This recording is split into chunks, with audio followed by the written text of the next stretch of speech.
Pokémon Red version, one of my most favorite games of all time. Back in the 90s when this title first released, I had absolutely no idea what sort of impact and influence it would have on me as a gamer today.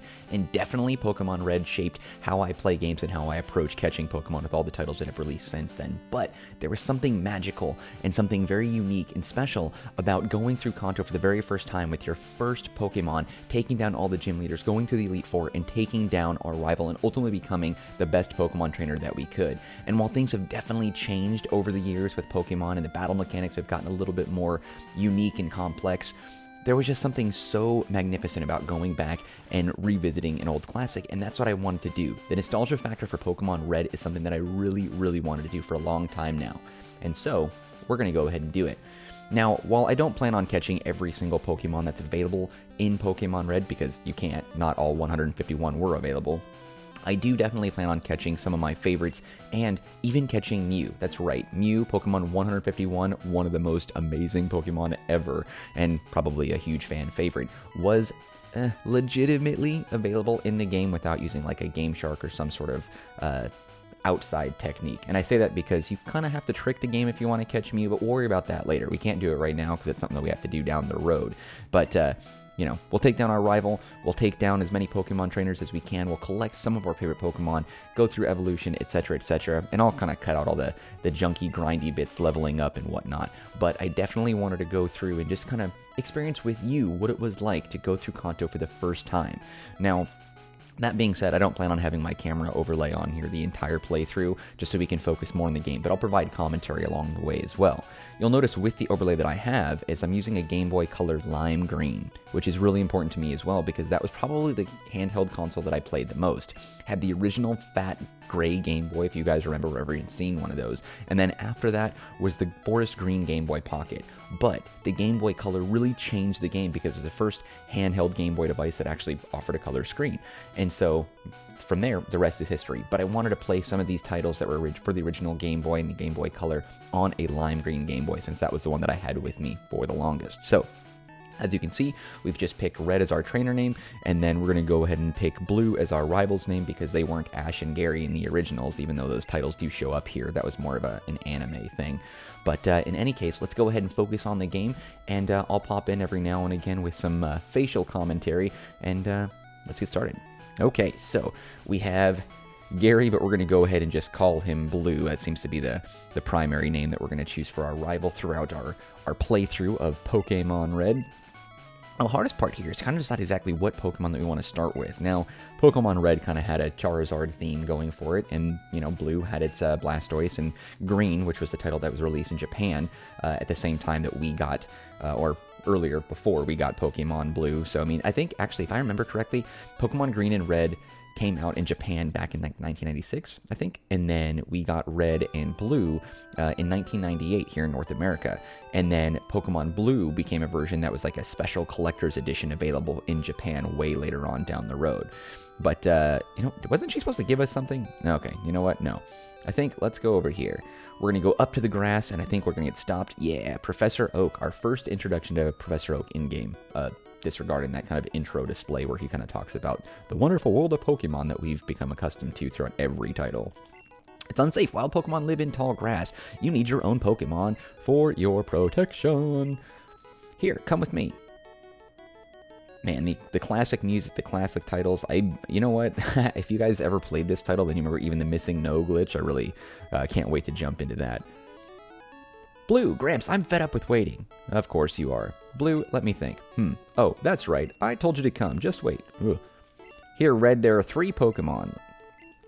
They are inside the Pokeballs. When I was young, I was a serious Pokemon trainer. In my old age, I have only 3 left, but you can have one. Alright.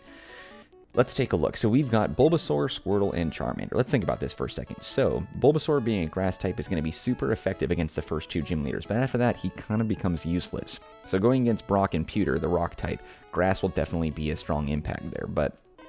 Oh, that's right. Charmander's here. Let's see. Let's take a look. Charmander, fire type. He's probably going to be the one that I'm going to pick, but let's just go ahead and examine the rest. Squirtle. Man, these guys, their character models have really changed over time. Tiny Turtle. After birth, its back swells into a heart, powerfully sprays. Okay, that's fine.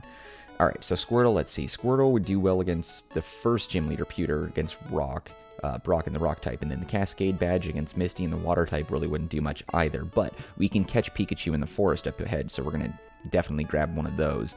And then, yep, the Bulbasaur. Yeah, it's not really worth it. Now, if you guys didn't know, much like all the current generation of Pokemon, the starters, you only get one. There's no legitimate way to get more than one starter in the title without trading, so let's go ahead and just pick Charmander for now. There we go. You want the fire Pokemon Charmander? Absolutely. Man, when I first got Charmander, my gosh, that was an experience in and of itself. It was extremely important that I picked Charmander just to kind of relive exactly where I came from, touching base with my roots, as it were. Give a nickname to Charmander? Nope, we're not going to do that. Alright, our first Pokemon, Charmander. And then, of course, he has to pick the elemental opposite just to be a dick. Okay, fine, you get Squirtle. You don't have any elemental attacks to start.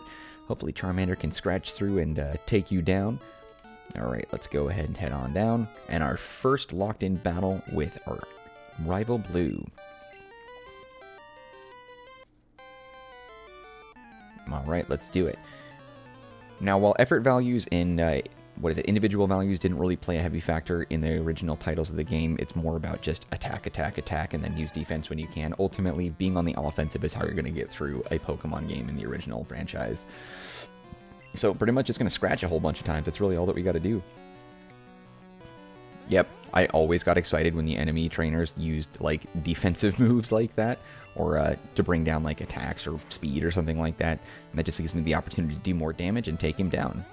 Yeah, keep using Tail Whip and see how that gets you.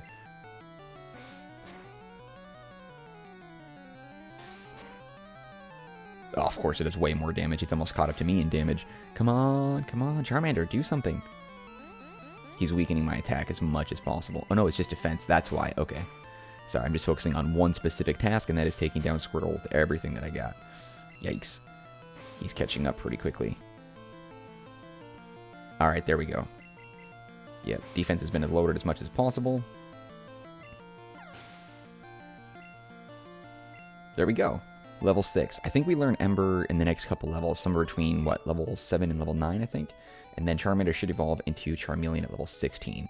I'll be grinding for that later, though, so you don't have to worry about watching me grind for a really long-ass time. But I don't plan on getting any additional Pokemon between now and Pikachu, so it'll be Charmander and Pikachu are the ones that I'm going for. Alright. Red, Gramps, smell you later. That little faux hawk thing that he's got in the front. Alright, let's see. He didn't give us our Pokedexes, did he? Red, raise your young Pokemon by making it fight. Okay. Let's see. It's an encyclopedia-like, but the pages are blank. Back when the Pokedex was an actual book and not like a little handheld device that you would use. Alright, sweet. So we got our very first Pokemon. I think, let's see, run into Blue, and he makes a comment about the town map. Can we get that yet from his sister? Hi, Red. Blue is out at Grandpa's lab. No, he's not. He just left. I was just there. I came to tell you that. Alright. Let's see. I wonder... Let's see. Mom, Red, you should take a quick rest. There we go. Perfect. So, healed Charmander. Now...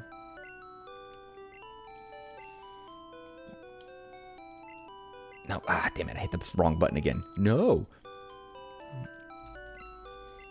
Alright. Looking great. Fighting fit. Let's go on. By the way, why is the TV on the floor? Get a table. And where's your bedroom, by the way? Oh, weird. Do I share a bedroom with my mom? That's kind of a creepily disgusting thought. Alright, let's see. We're going to head right on up. Actually, wait. I don't think it's that guy. I think there's a guy up here that gives us some potions. He's like telling us to try out from the Pokemart up here. I don't think it's that guy either. Let's see. Is there a guy up here? No. Okay.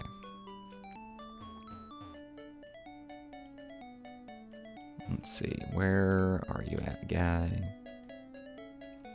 Nope. Let's go grab that parcel. I think we can get that from the Pokemart.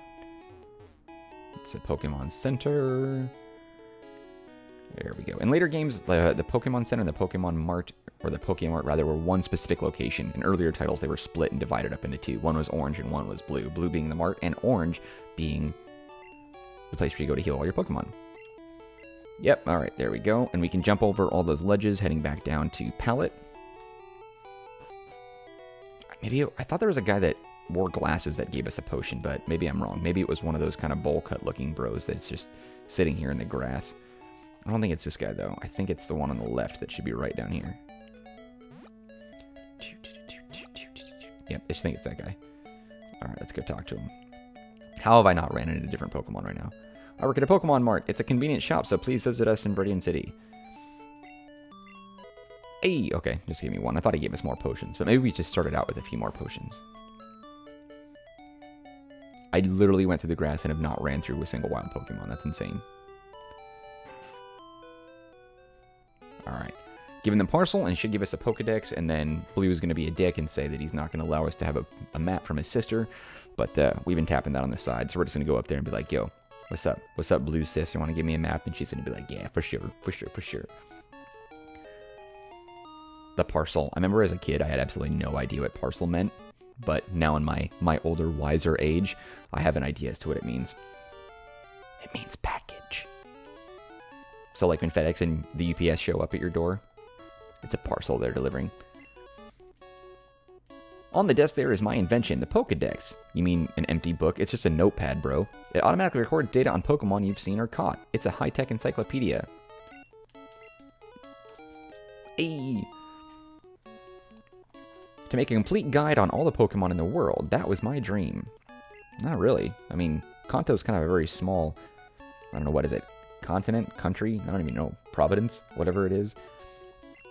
For Professor Oak to be as old as he is and not have been familiar with Pokemon that are available in Johto and other regions, I mean, he seems awfully sheltered. I've always wondered that. Now, naturally, when the original Pokemon titles came out, they had absolutely no idea how many Pokemon were going to be available, and I think now, at this point, in 2017, there's like 700 plus genders and like shinies in different colors and whatnot. Shinies weren't available in the original titles. We didn't start seeing shinies until Generation 2 with Gold and Silver, when we were introduced to the Red Gyarados in, what is it, the Lake of Rage or whatever that was.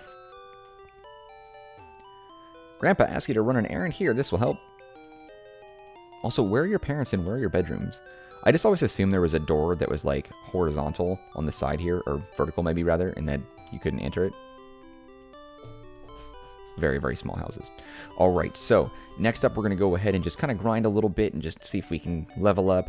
Ultimately, we want to get the Charmeleon before we take on Brock, but I do want to get myself a Pikachu as backup. Unfortunately, Pikachu's not going to be very valuable when it comes to taking on Brock because electric types don't do anything against rock type at all. So, but Pikachu will definitely be of value when we get to taking on the Cascade Badge Gym Leader Misty. That will be the goal in Cerulean once we get there. Alright, so let's go ahead and just take down our Rattata and just get some experience here. And I think we can go ahead and wrap up our first installment of our playthrough of Pokémon Red. I really appreciate you guys taking the time to hanging out. This is going to be something that we're going to have an ongoing experience, and we're going to be, you know, going through this journey together. I wanted to make sure that you guys and I went through and experienced the original Pokemon Red in all its glory, and that's exactly what we're going to do. And then, ultimately, once that's done, we'll be taking on another Pokemon title, and, you know, I don't want to get too ahead of myself, but I want to power through at least one from every generation. I'm going to go ahead and grind and see if I can level up Charmeleon before we go into the next playable area, just so that way you guys don't have to worry about that. And I'll see you guys in our next installment of our Pokemon Red original playthrough. Take it easy, guys.